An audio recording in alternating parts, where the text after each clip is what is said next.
Hi, everyone. Good morning. Welcome to the Captain's Chat. My name is Joe Delagrave. I'm one of the captains for USAWR. Super excited to have a conversation today with Mandy Marchiano. And she is from the Sportable Possums club team over in Richmond, Virginia. I was fortunate enough to be able to go out there and do a talk and a clinic for the Possums last summer. And just a great program, a super cool place to be. Sportable, it seems like a pretty amazing place, and they've been able to help a lot of athletes get involved with a number of different sports, and we'll go into that as well. So kind of a crazy day in the Delagrave house. We just started virtual school for our boys and started 4K, which our daughter will be in person for 4K. And so April's upstairs just doing mom things up there, being a boss, being an all-star like she always is. But I was just thinking about it. Like, I think it was real quick, kind of a PSA. I think that during this fall and this season of like people are coming out of quarantine, or some people are staying in quarantine, or some people are really nervous and scared about the virus, and some people aren't.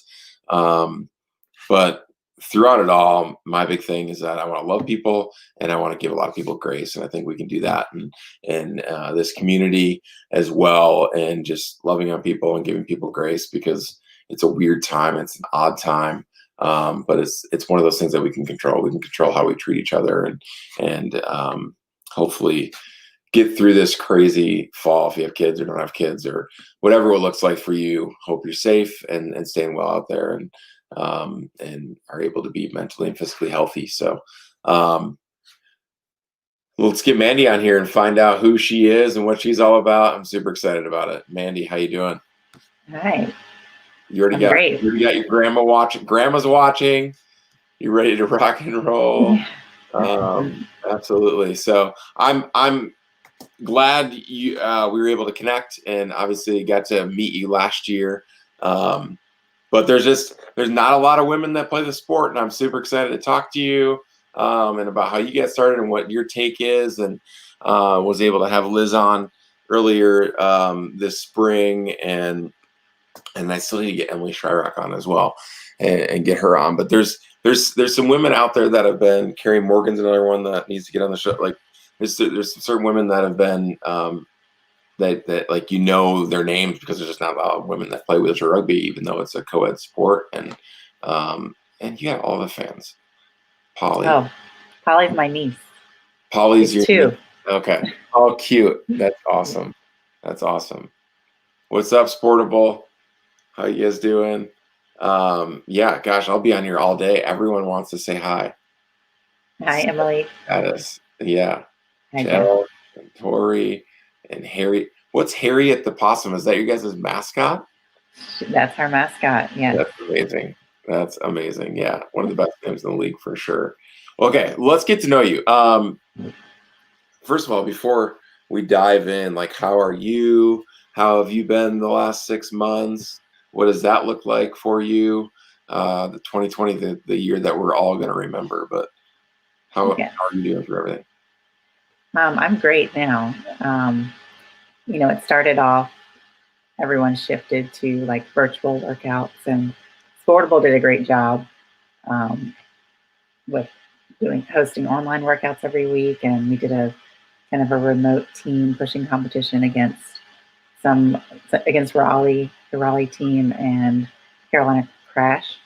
Who won? I think Raleigh did. Raleigh won. Okay. I know we were in last place. So. Come on, Possums. I know. We have a lot of low pointers. Yes, you do. Yes, you do. You have a ton of low pointers. But yeah, it started off as well as it could. We did Zoom happy hours and with the team, and just tried to keep connected that way. Yeah. But in May, actually ended up in the hospital in the middle of the pandemic. So that was interesting, not having any visitors. And yeah. But that was a 40-day hospital stay. And you said 40? Yeah. Oh no, so, what happened? I had like scar tissue in my stomach that cut off circulation. So it was no fun. I actually had to be on a ventilator, and so I'm thankful that there wasn't a shortage, during that time because a lot of that was one of the concerns. So, but I bounced back pretty quick and got home and got back to Wow. pushing and working Okay. out and Yeah. um, just spending time with my family. So, um, but yeah, recently it was great. We had a nice Labor Day weekend. I celebrated my birthday.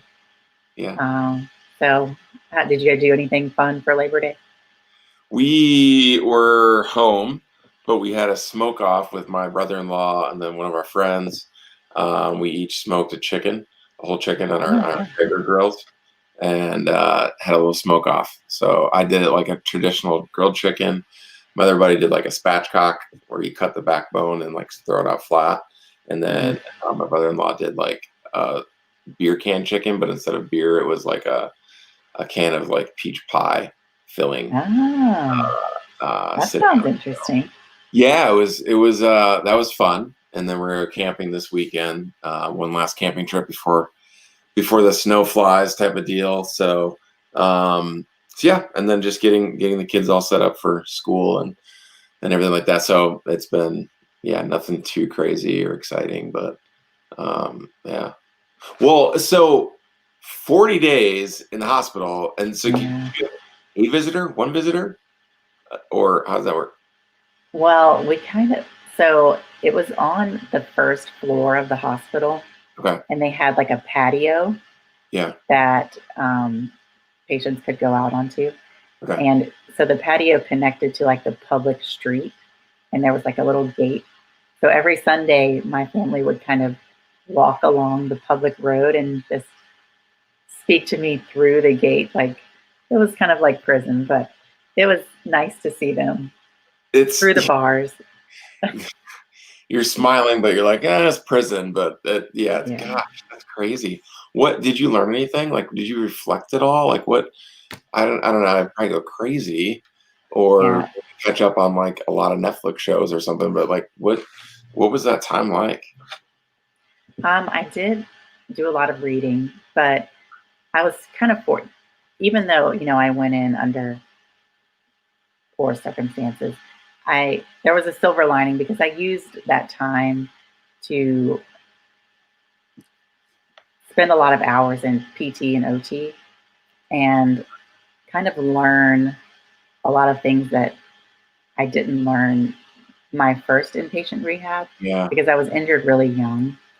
And so when over the years, I kind of thought I was doing as much as I could for myself. But then when I started rugby, um, just seeing these other guys with similar injury levels and seeing how much they can do for themselves, I was like, what are they doing that, you know, I yeah, should be able to do?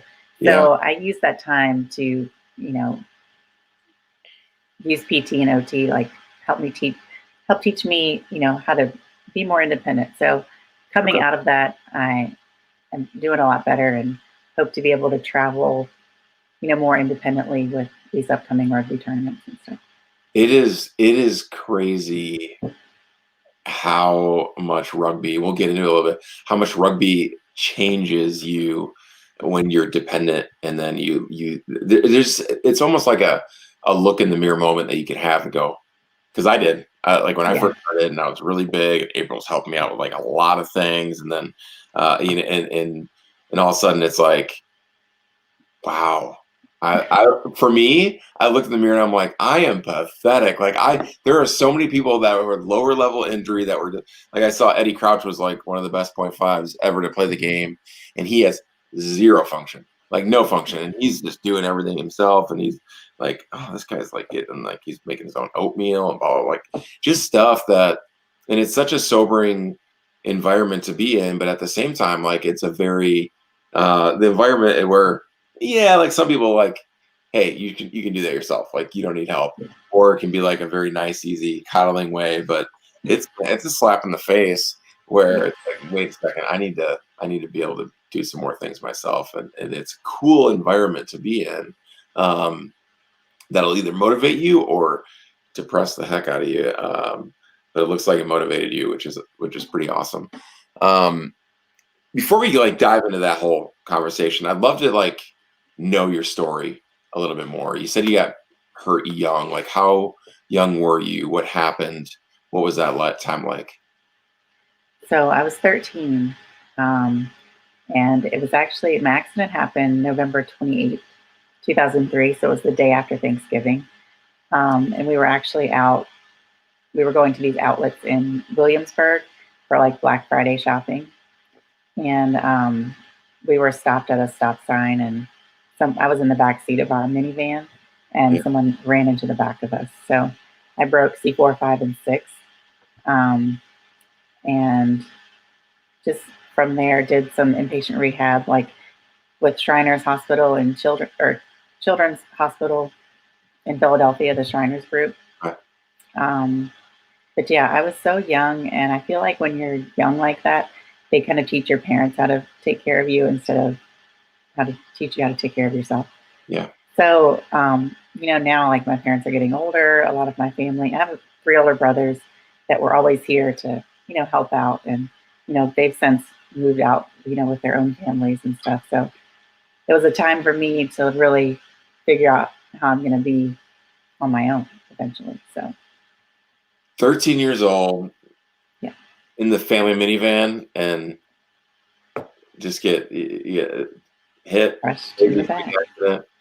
Yeah. At 13 years old, though, like what? I mean, and it sounds like you have an amazing support system, and sometimes Yeah. our support system can be our worst enemy in a way. Like it could be because we become dependent on them for like doing things. Where like that was the way with my mom. Like right away after I got hurt, I was 19 and I got hurt, and my mom helped me with a lot of things. And then you got people down here like, who you calling old? Hey, is that, is that dad? Yes. Yeah, who you calling old? That's funny.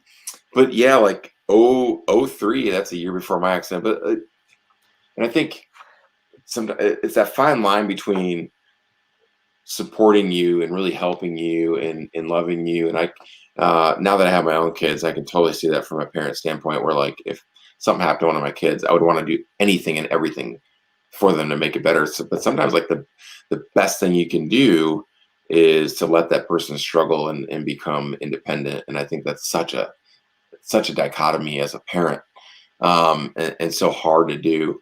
I would think I'm not in that position, so I wouldn't know.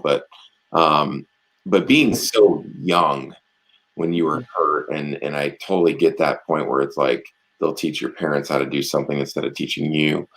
Um, but what was that like as a teenager, a young teenager, and kind of going through this and having that?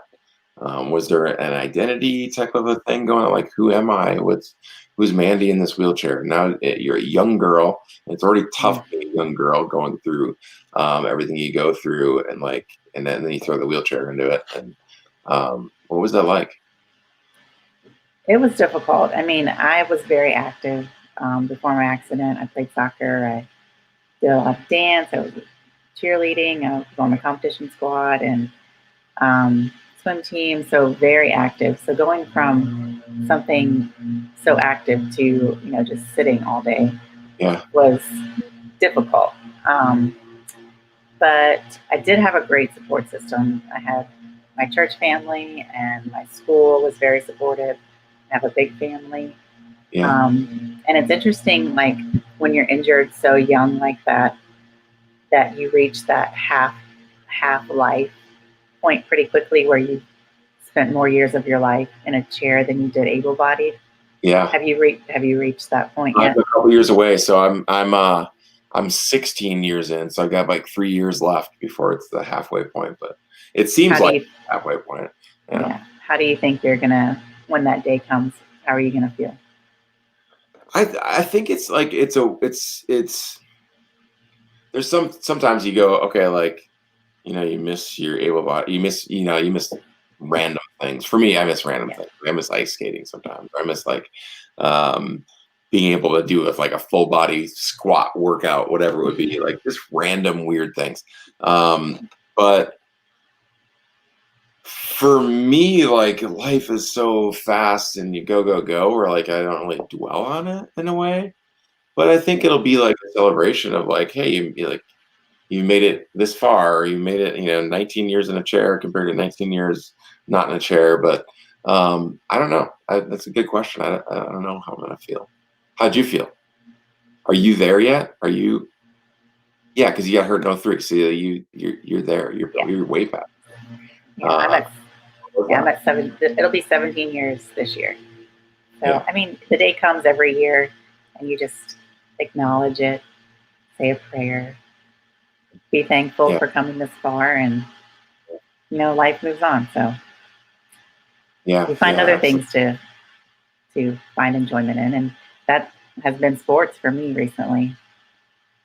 So it's Yeah, been like great. so you just started the Possums program just started playing wheelchair rugby like last year, Yeah, right? Or the year before, something like that. 2019. Yeah, last year. Yeah, and they've also done a number of different sports there. I was able to go and check. It's just a warehouse full of different sporting equipment, which is awesome. And you guys kayak, and there's some. What else do you have? You have, I think I saw like river rafting or like hand Yep, cycling. Obviously rugby now, but so much. a number of different adaptive sports, which is super cool. Like, what drew you to wanting to try to play wheelchair rugby? Well, after I graduated from college, I was kind of looking for some other path in my life because I had spent a lot of time focusing on education. So Okay. there was an emptiness. And I was actually watching the 2016 Paralympic Games, Yeah. like the parade of athletes. Yeah. And I thought, I saw, some quads and stuff. And I was like, what are they doing that, what sport are they playing? Because when I would think of, the Paralympics and adaptive sports, I would think of like wheelchair basketball and wheelchair tennis, where you had to have, quite a bit of arm and hand function. Yeah.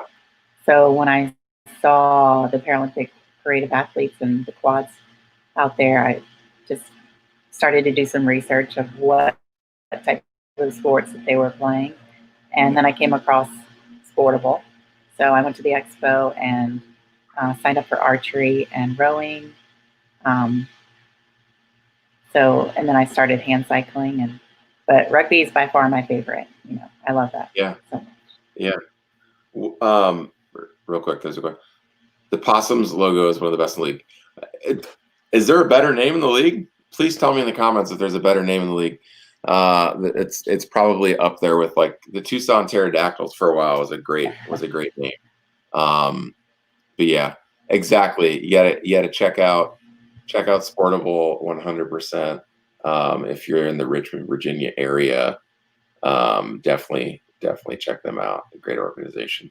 They're over on sportable.org, Instagram at sportablerva as well. So definitely check those guys out. Mandy, so you started playing rugby, and I kind of want to piece together. So you got hurt in 2003. Obviously went through high school and then college as well. Were you like physically active with any sports from when you got hurt up until a couple years ago? No, I did not do any sports up until joining Sportable. Um, but like when I signed up for rugby, Sportable got a grant from the Nielsen Foundation and Yeah. the VA. Yeah. Um, so kind of like starting this equipment and education thing that you talk about. Yeah. And so we were granted with a bunch of old rugby chairs. And so I went to the first meeting and it was like terrible. We Nobody knew. I mean, there were a couple guys that had played before, but the majority of us were brand new. And I remember someone threw me the ball and it like hit me right in the face. I couldn't even catch it. And I just wasn't sure if I'd be able to push the chair. So it's been, we've grown a lot since then. So, but I fell in love with like the fast pace, the the team camaraderie, um, the technical aspect. I like that I'm useful on the court, even though I'm not like fast. But low pointers are still Sorry about they're still that. useful. Yeah, no problem. So, Yeah. um, but yeah, I love it. I love the hits. I like to hit people. I like it's like a Okay. little. I like getting hit, Yeah. but it's like a little adrenaline rush every time. So Yeah, absolutely. No, absolutely. You explained that very well. And I think yeah, that's probably like the most important aspect of our sport that's tough starting out because you talked about the used chairs that you used to have, and I yeah, know Kyle was yeah, you guys ordered a bunch of Vesco chairs and which help tremendously because it's just when you put a new person in a new person playing wheelchair rugby in an old chair, yeah, it's fun, but like when you're fighting your chair and you're figuring out how to play, it's such a hard combination. And it's so important for our sport to get people that are playing into decent equipment. Like we're not, if you don't have good equipment, you're not going to be a good rugby player. Like that's just is what it is. And so that's always like the toughest part of our sport because it's like the chicken and the egg approach where yeah. what do you need first? Do you need the bodies or do you need chairs? And the answer is yes, but like the chairs are so important and I hope as we grow as an organization within the USWRA now that people are able to get the funding that they need to be able to get chairs and it's so important but moving on as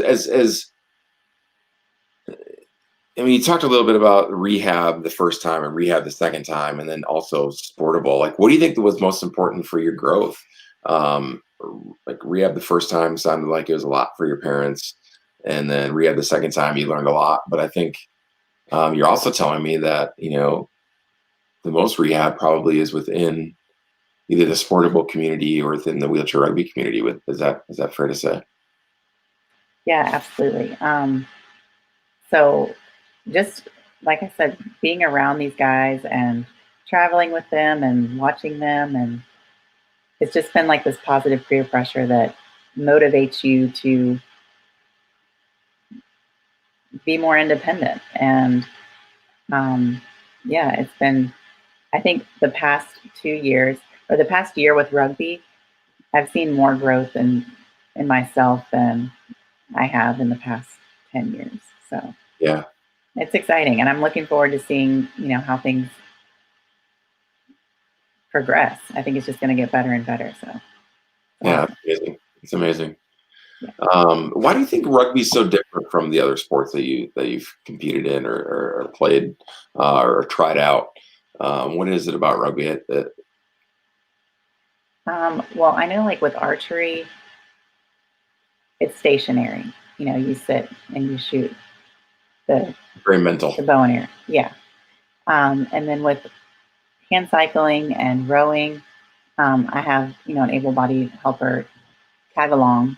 Um, so with rugby, it's like I'm by myself in the chair. I'm on the court. I'm moving around, and it's a team aspect. And I think that's why I think that's why rugby's my favorite. Um, so yeah, it's It's been great. it's pretty amazing within the sport, and you mentioned it earlier about like we need low pointers. Like low pointers are needed to play the game.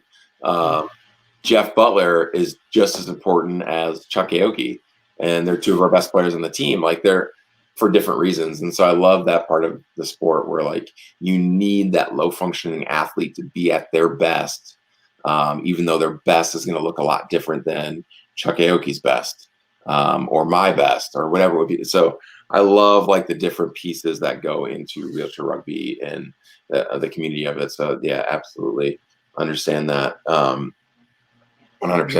So, what do you think is the most important lesson that you've learned along the way? Like I mean, it's a unique case, but maybe it's not. Maybe there's a lot of Mandys out there that don't know about adaptive sports, don't know about wheelchair rugby, and their similar disabilities. And what would you say to them, or what's that lesson that you've learned from this journey, whether it was before playing sports or after? I think if there's someone watching in my situation, my advice is just to try. You have to kind of step out of your boat, um, and just like take a risk and see how it goes. You have to, nothing fun happens in your comfort zone. So if you're uncomfortable doing something, that's probably more reason to do it, because that's where opportunity comes from and growth. So Yeah.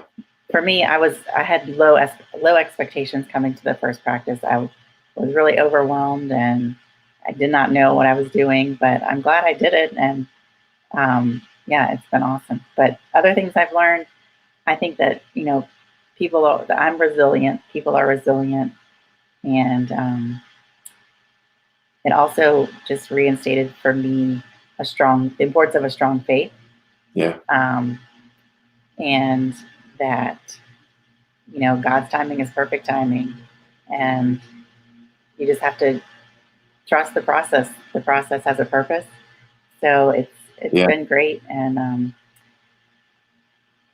yeah, it also taught me, how much I love rugby and how vital adaptive sports are for, my mental health, and I'm just excited to see where it goes next. So Yeah. Absolutely. Okay. So I want to take the conversation to a little bit different place. And I think this is really important within our community, but we're still doing kind of a terrible job at it. And it's women playing rugby. There's been a little bit, I don't know if through your year of playing, they've looked at like the Wonder Women team and the team of girls that have gotten together before and played. But it's a co-ed sport, which is super unique in adult sports because there's always, it's usually men's basketball or women's basketball, and for rugby, we've never had the numbers to have just women's rugby. But I also think it's a cool part of our sport where it's co-ed, and then there you get a point 0.5 reduction off of your classification. So I believe you're a zero, right? Like you're a point 0.5 playing as a zero. yes. Yeah. Um, What's your take on that? Like for being a kind of a newbie within our community, but being a woman and going like like how have you felt as far as acceptance or as far as reaching out to other women that have played? Are there the resources available? Like what are your thoughts on that? Well, I mean, I think rugby girls are tough. So we actually have two other girls on our team. Okay. Um, so it's been, in my small community, it's been pretty normal to have girls, Yeah. and we have a couple of support staff that'll get in chairs, and we've actually been able to do like scrimmage girls versus boys. Um, Awesome. so yeah, it's been a lot of fun, and I think as far as the state of women in the game, I think that advertising is important. Yeah. I think that if more people saw girls playing and how tough it is and how tough they are, the girls crash into and take hits harder, just as hard, if not harder, than the guys do. Um, so I think with like Liz Dunn and Callie Grimes, they've had some great exposure recently with the Paralympic Games, and Yep. I think more of that um, will help. So, and I'd Yeah. love to be part of that too, if if that's something that the direction that it goes. But Yeah. I think with more advertising and just more coverage, more like spotlights on women playing, Yeah. just the more people see that, the better. Yeah, I love that. And yeah, Liz has been great with getting out there. I know she's like super uncomfortable usually with like articles and videos and stuff like that, but her understanding that like it's bigger than her and understanding like Yeah. she might help you or you might help someone else or like that community of putting yourself out there and being a little bit vulnerable, and then all for the sake of hopefully helping that next girl that's at home and wants to play but doesn't know she can. Or Kylie, the same thing. Or Carrie Morgan, for a couple decades, um, doing that as well. And I think the more you see that on the parallel level, it just trickles down back into everything else as well. So I agree. I think it's super important. The other aspect that I thought is interesting too, because I think one of the most important aspects of playing rugby that, as far as my personal growth went, being independent and being able to talk about things that I didn't know I could talk about, were some of the daily tasks of being a person with a spinal cord injury. You know, the good old like how do you pee and poop, how do you do like, like, and I had the conversation with Liz before because I was like super curious from the women's side of it, and she's like, oh, I do this and this. I'm like, oh, that's really cool.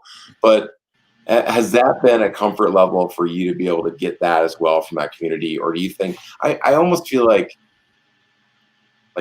having more women play gets you to be able to have those conversations in probably a more comfortable fashion, not having to do it girl to guy to girl, being able to be a group of women to have those conversations together.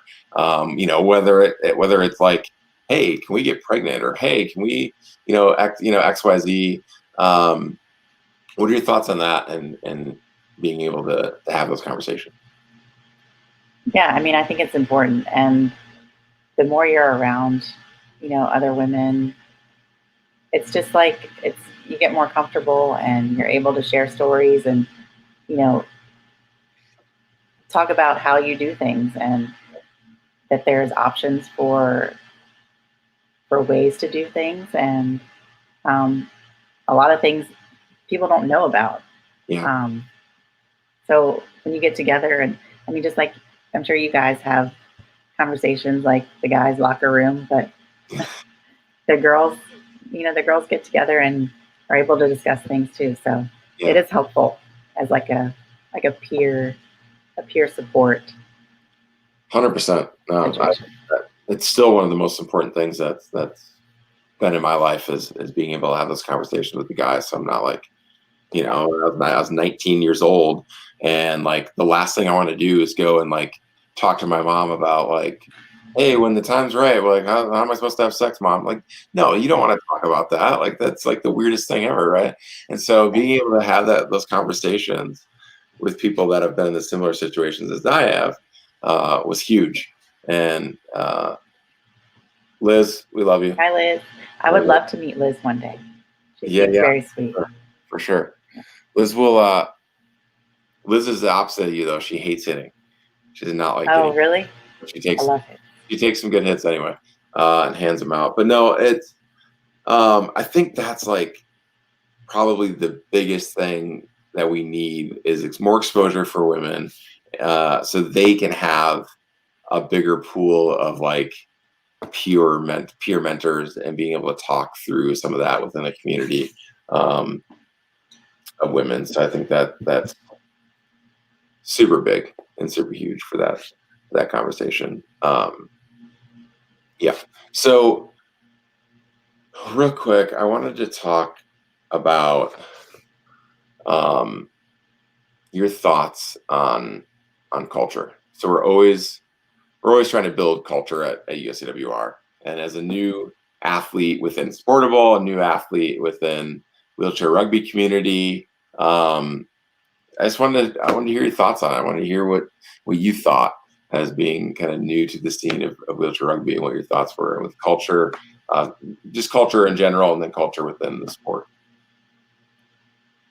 Well, our experience as a new team, I think the culture that we encountered was very, very welcoming and very encouraging. Everyone was really excited to have a new team to play against. I know a lot of the tournaments on the East Coast, you have a lot of repeating opposing teams. Sure. Um, so we were like fresh blood, and they were so excited to like play against someone different. Yeah. Um, so they were very welcoming, very excited to talk about, our team name, and they wanted to buy our T-shirts, and um, just also very willing to teach too. Since we were a new team, I remember like playing at the PVA tournament, um, and I like picked the inbounder, and he just turned Hmm. around and held me in the key, and he was like, "Now would be a good time for you to raise your hand and call for inbounder." down at the other end. So Yeah. just like teaching, even in the middle of a game, just using those aspects to, help someone else get better. So yeah, the culture is great. It has been to us, and um, yeah, it's been very welcoming, very encouraging, willing to teach, and it's been really nice. Yeah. Yeah. You guys got a great little thing going there. That's for sure. Um, and an awesome name, of course. So you do mentoring, peer mentoring at United Spinal Association in Virginia, Yeah. um, right there in Richmond, I'm assuming. Yes. Yeah. And Yeah. so, Mostly. what's that? Go ahead. I was just going to say mostly at the VCU hospital. Okay. Okay. So Awesome. Yeah. Um, no, I think it's interesting because it kind of takes into that conversation about mentoring, and I think mentoring is super important across life. Whether you're a mentor with faith, or mentoring with education, or mentoring with your job, or mentoring with rugby in this case. And so I just want to talk a little bit about it, like who's been a mentor for you um, in the sport, and then also maybe before you started playing, and then what's your take when you're peer mentoring? Like what are some of the things that you like to share with people? Couple different well, questions. Yeah, let's yeah, unpack that. I'm I'm kind of envious of those who got a good peer mentor like from the beginning, because I didn't really have that. Not, I mean, I had a great support system, but as far as another girl with a similar level injury, I didn't meet anyone until I start, a couple 2 years ago. Um, so if I would have had that earlier, I think it would have been really helpful. But Yeah. as far as who mentors me now, I think it's the whole team. I think it's like a group mentor. And I've learned so much from them, and it's been great. That I can't like name a specific person because it's really been everybody. Yeah, that's awesome. That's Yeah. awesome. What about when you're mentoring people, when you do that peer mentoring, someone's newly injured, or someone's in rehab, or whatever it would be, um, what do you usually like to talk about? Um, so they contacted me because they did not really have many women as Hmm. peer mentors. Um, so when I go in, it's kind of like a friendship thing at first. You want to get comfortable with talking to someone, and there's all these unknowns for them. Yeah. So any way that I can, explain how I do things, or how I went through that situation that they're in, um, I think it's helpful for them to hear. Hmm. I just try to give them advice about, what life is going to look like. Um, but everyone's different too. So people had different situations, things that I didn't have to deal with, that I'm not really prepared to talk about. I don't have like the background to help them with some things, but I'm there to point them in the right direction at least. So Yeah. Man, that's awesome. And it's not. I don't think it's easy. For some people, it's easy, but like I don't think it's ever easy to be vulnerable and share with people about things you've been through, or whatever it would be. But I think we all have a story, whether we're in a wheelchair or not. Like we all have a story to tell, and we all have experiences, and we all have a chance to like change someone's life just by having a conversation. I think it's awesome that you do that, and I'm sure that people are grateful for you doing that. I think it's important to share our stories. A lot of times in the rugby community, I feel like we normalize our disabilities because everyone's around. yeah, Everyone around us is disabled. Everyone around us has some sort of disability. Um, Sometimes even the able bodies that help us out, they're a little wonky. They're a little weird sometimes. No, I'm just kidding. Uh, and but no, like I think it's really important to remember like who we are, remember, why we're doing something, the purpose and the passion intersecting is what I talk about a lot with like being important.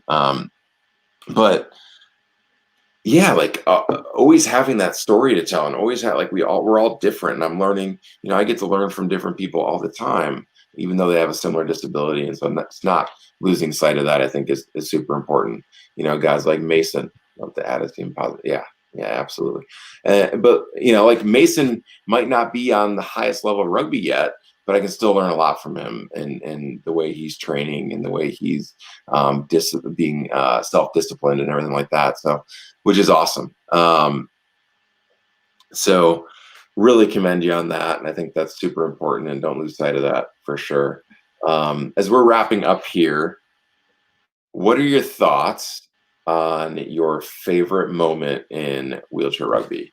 Favorite moment in wheelchair rugby? Any good stories from the possums? Well, I think our my favorite moment would probably be our first win. So Okay. we actually it was the last tournament of the season, and we had our first win. Um, and it was such a change from our first game of the tournament, where our goal, like our coach said, just score 10 points. That's our goal. We're obviously going to get whooped by everyone, but if we could just score 10 points, we'll be happy. So going from that first game of a goal of only 10 points to winning a game in the same tournament season was great. And then the first that game was actually against the host team, so there was a lot of people in the stands, and a lot of our family had traveled, and there was just a lot of excitement. And it was a great way to end our first season. So that was yeah, that was my favorite moment, having that first win in our first season, which I say is pretty good for your first season to win a game. Who was that against? Charlotte. Charlotte. Yes. Dominated. So that's awesome. Yeah. Yeah, like goals are so important, and um, whether they're big or small, like having a goal and then checking it off, like it's an amazing feeling, and then gives you momentum to get to the next goal. But speaking of goals, what are your goals in wheelchair rugby? Like, what are your goals for the future in the sport?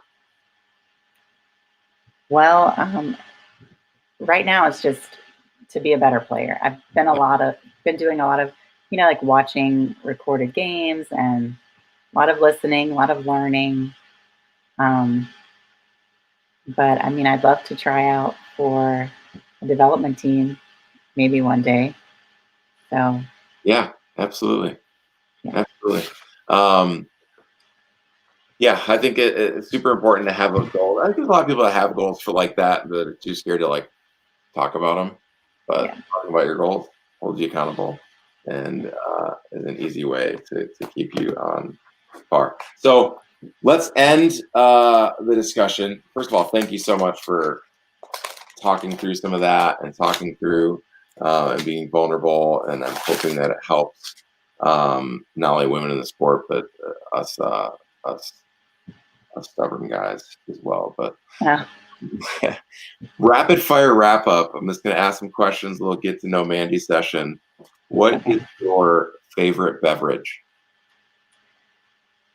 I like nitro cold brew coffee. Okay. So Okay. good. Do you have that like every morning? Do you have the cold? No, no. It's kind of like a treat. I Okay. rarely get it, but it's my favorite. Yeah. What about your favorite board game? Actually, we played this game um, in the hotel after a rugby game one time. It was called Code Names. Have you ever played Code Names? I've heard about it, but I've played other social deduction games that are similar. Yeah, Yeah, it looks pretty awesome. yeah, that's a lot of fun. Yeah, yeah, that's great. What about outdoor game? Outdoor game, I guess like cornhole. I don't Yeah, know. yeah, yeah. That game. Oh. Guilty pleasure TV show. Watch anything cool on Netflix or any? What's the guilty pleasure? I like Big Brother and like the Bachelor, Bachelorette shows. So, Okay, yeah. The do you cheese. watch The Bachelor? I used to watch The Bachelor all the time. April and I used to watch it, um, and I haven't watched it in a long time. And but yeah, I was like hooked for a long time. Not gonna lie. It was like The Bachelor and American Idol back, 10 years ago or whatever it would be. It was the show. Um, Celebrity crush. Yeah, celebrity crush. I guess I've always liked like Shia LaBeouf. Always Oh, had a place yeah. for me. What movie? What's your favorite movie with him? Actually, I just watched The Peanut Butter Falcon. Have Is you that seen that? I keep seeing Yeah, it. Yeah, it's yeah. really good. Is it a crying movie? You gonna cry during it? No, no, it's funny. I'll have to check it out. Who do you admire the most?